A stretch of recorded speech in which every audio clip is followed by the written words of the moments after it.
Você é esse tipo de dev que acha que documentar arquitetura de software é chato? Você tem razão, viu? Mas depende.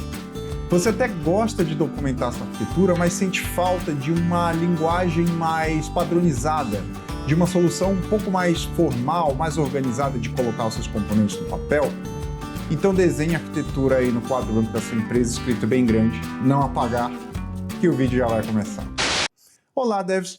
Eu sou Bernardo Lobato e como a gente já viu em outros vídeos aqui no canal, a gente entende que o papel do arquiteto, além de tudo, é conseguir se comunicar com vários times ali dentro da empresa, desde a alta gestão até o cliente, passando ali pelos desenvolvedores, o time de infra e por aí vai. Portanto, a minha arquitetura de software ela precisa ser comunicável. Eu preciso documentar ela de tal maneira que todos esses times consigam discernir o papel de cada um ali dentro do projeto. Essa documentação, essa padronização da minha arquitetura, ela vai ajudar o time ali em muitos aspectos, né? Principalmente quando eu tenho uma equipe muito grande que eu preciso coordenar.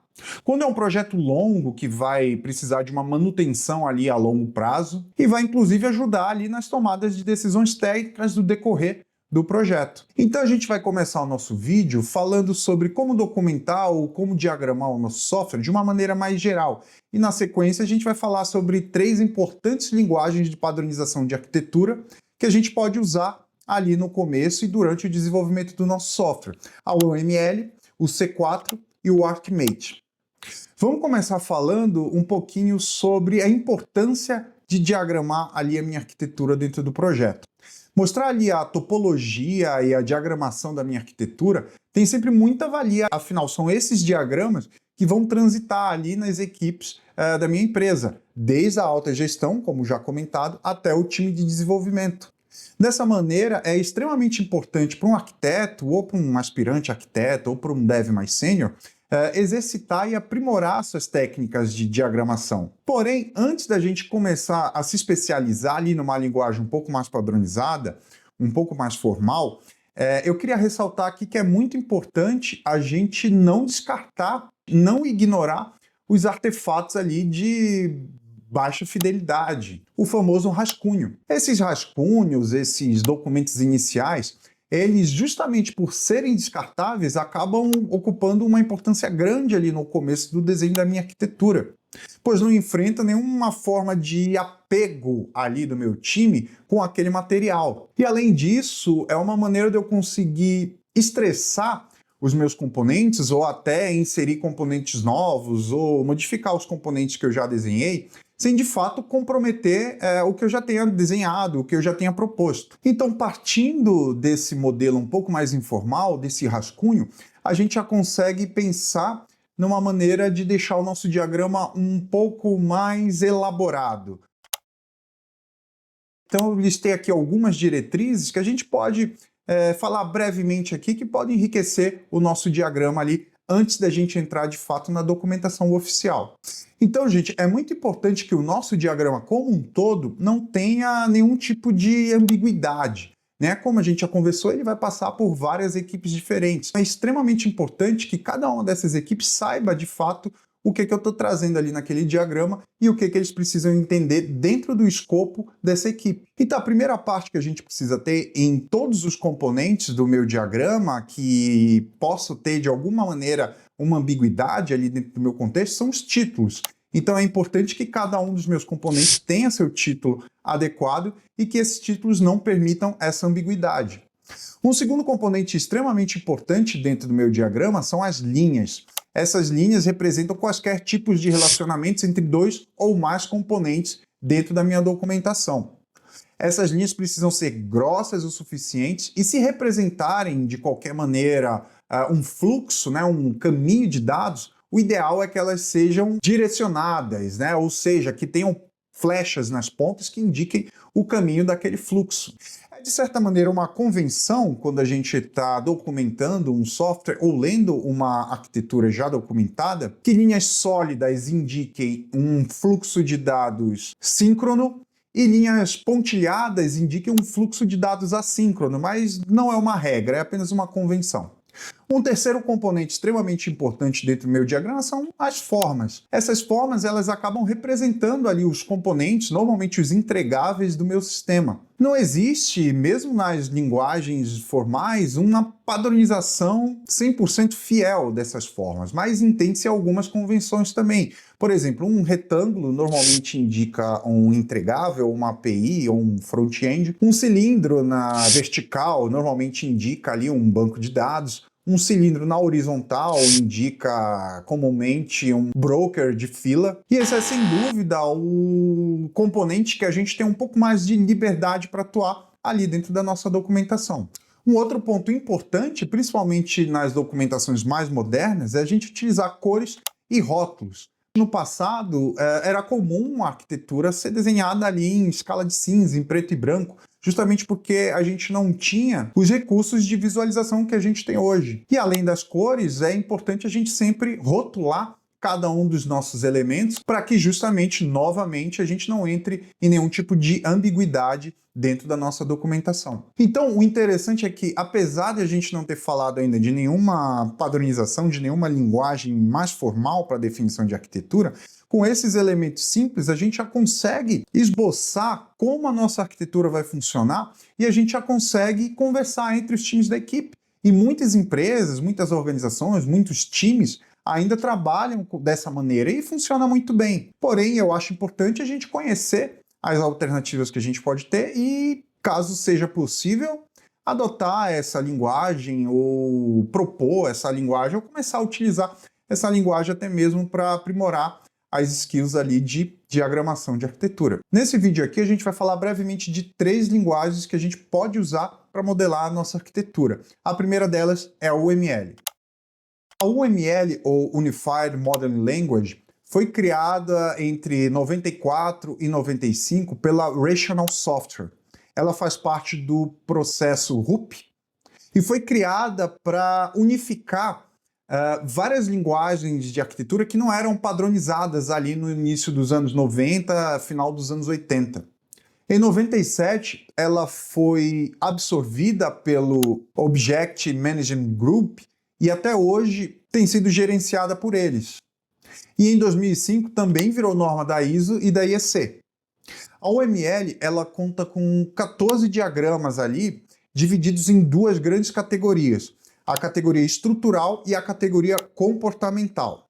Infelizmente, nesse vídeo aqui a gente não pode se aprofundar em cada um desses diagramas, aqui é nosso pontapé inicial ainda. Mas se você tiver interesse em trazer um vídeo sobre o UML, um pouco mais detalhando os diagramas, deixa um comentário aqui que a gente prepara um material maneiro.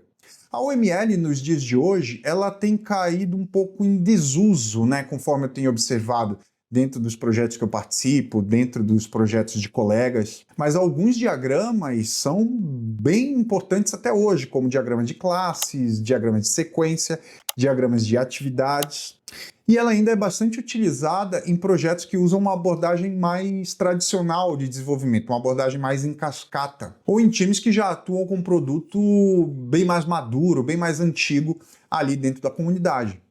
Porém, eu não acho que seja adequado a gente documentar uma arquitetura completa com a OML, principalmente quando a gente tem times ágeis, né? Quando a gente trabalha no modelo mais ágil, em que a arquitetura muda com alguma frequência, conforme a gente já viu em vídeos anteriores. A segunda linguagem que a gente vai falar brevemente hoje é a Archimate. No entanto, essa linguagem ela tem um propósito um pouco diferente. Ela trabalha com arquiteturas empresariais ou arquiteturas corporativas. Se você não sabe a diferença entre arquitetura corporativa e arquitetura de software, clica no link aqui no card que a gente já tem um vídeo falando sobre isso. Então essa linguagem trabalha com a visualização, análise e descrição da minha arquitetura através ali dos domínios do negócio. Ela busca integrar aplicações, negócio e infraestrutura em um modelo de arquitetura corporativa. Então ela é ideal para trabalhar com estratégia organizacional, normalmente usada em grandes corporações. Então, se você quiser um vídeo mais específico sobre Archimate, deixa um comentário aí também que a gente procura trazer. A terceira linguagem que a gente vai ver aqui, e mais importante para o contexto do vídeo e do canal como um todo, é o C4 Model. Essa é uma linguagem que foi criada em 2011 por Simon Brown E a ideia dela é trazer um pouco mais de agilidade ali para os diagramas da OML e modernizar um pouco mais a abordagem desses diagramas. O nome C4 ele vem dos 4 principais diagramas dessa linguagem: o diagrama de contexto, o diagrama de container, o diagrama de componentes e o diagrama de código. O C4 funciona como uma espécie de escadinha de diagramas do mais alto nível, sendo esse o diagrama de contexto, até o mais baixo nível, que seria o diagrama de código. Então, no meu diagrama de contexto, eu tenho ali a minha solução como um todo, incluindo os usuários que vão acessar, as roles desses usuários e principalmente as integrações externas. É esse diagrama que normalmente eu levo para a alta gestão e levo para o meu cliente no momento da proposta. Com base no meu diagrama de contexto, eu consigo detalhar ele de uma maneira que eu consiga criar o meu diagrama de container. Um container, dentro da minha arquitetura, representa ali uma fronteira física ou uma fronteira lógica que vai ser implementado ali dentro do meu projeto.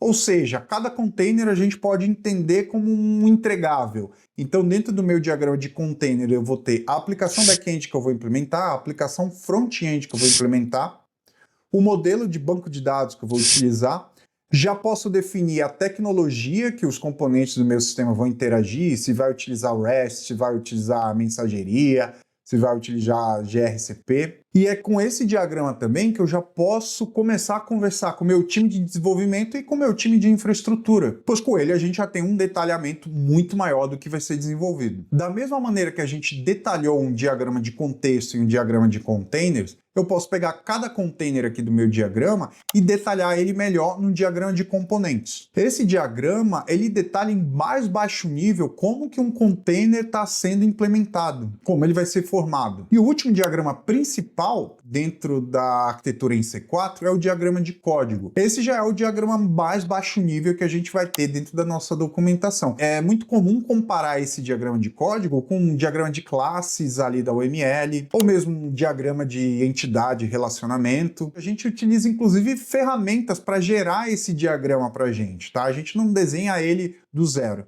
Agora, dando um pouquinho da minha vivência aqui na documentação de arquitetura usando C4, normalmente a gente utiliza ali, a gente investe muito mais o nosso tempo nos diagramas de contexto e nos diagramas de containers, né, que é onde as etapas mais importantes ali para o início do meu desenvolvimento vão acontecer. É onde eu vou definir quem são os usuários que vão acessar a minha aplicação e principalmente quais as fronteiras externas, de quem eu vou depender além do meu projeto, além da minha solução, para que a implementação fique 100% pronta. E eu digo para vocês, eu ainda não enfrentei uma situação que eu precisasse gerar um diagrama de código, por exemplo. Diagrama de componentes eu já precisei gerar em algumas situações para alguns exemplos muito específicos que precisavam ser estressados ali em algum momento. Agora, além desses 4 diagramas principais, o C4 ele tem outros 3 diagramas igualmente importantes, que são o diagrama de landscape, né, que ele define como a nossa solução vai interagir com outras soluções ali daquele ecossistema ou da empresa que a gente está trabalhando. O Dynamic Diagram, o diagrama dinâmico, que acaba sendo uma alternativa muito legal, muito interessante ao diagrama de sequência da OML. Eu, particularmente, uso bastante esse diagrama quando a gente precisa representar fluxo ou até uma máquina de estados ali dentro do sistema. E, por último, nós temos o Deployment Diagram, ou diagrama de deploy. Com esse nome já autoexplicativo, ele mostra para a gente como que os containers da nossa arquitetura vão ser entregues ali dentro dos recursos que a gente vai colocar no ar. Então, gente, a partir de agora aqui no canal, sempre que a gente for tratar de alguma questão mais prática, até para começar a estudar os modelos arquiteturais ou estilos arquiteturais, que a gente vai começar a falar do próximo vídeo, a gente vai sempre procurar usar o C4, tá bom? É um modelo que eu uso bastante no meu dia a dia, gosto dele, acho ele bastante flexível, e eu já estou preparando material também exclusivo sobre o modelo C4, tá? Onde a gente vai desenhar uma arquitetura aqui na prática, uma arquitetura simples, tá bom? Mas na prática aqui para a gente ver como todos esses componentes interagem entre si, como que eles acabam funcionando ali dentro de um dia a dia. Mas é isso, gente. No vídeo de hoje a gente fica por aqui, mas lembre-se sempre disso. Mesmo que você não quiser usar uma linguagem mais padronizada, uma linguagem mais formal, o importante é todo mundo que está envolvido no projeto entender a sua documentação. Se todo mundo entender o seu diagrama, o que você fez, então a arquitetura está bem documentada sim. Mas e você, já conhecia esses padrões? Já conhecia essas linguagens? Já tinha visto esses diagramas? Como você documenta a sua arquitetura hoje aí na empresa que você trabalha? Ou não documenta? Escreve aqui nos comentários que eu estou bem curioso. E se o vídeo de hoje te ajudou de alguma forma, eu peço que já deixe o like, compartilhe o canal aí com o seu time, coloca um comentário aqui para ajudar no engajamento. A gente está bem no início, então cada inscrição a gente comemora. E a gente se vê então no próximo vídeo.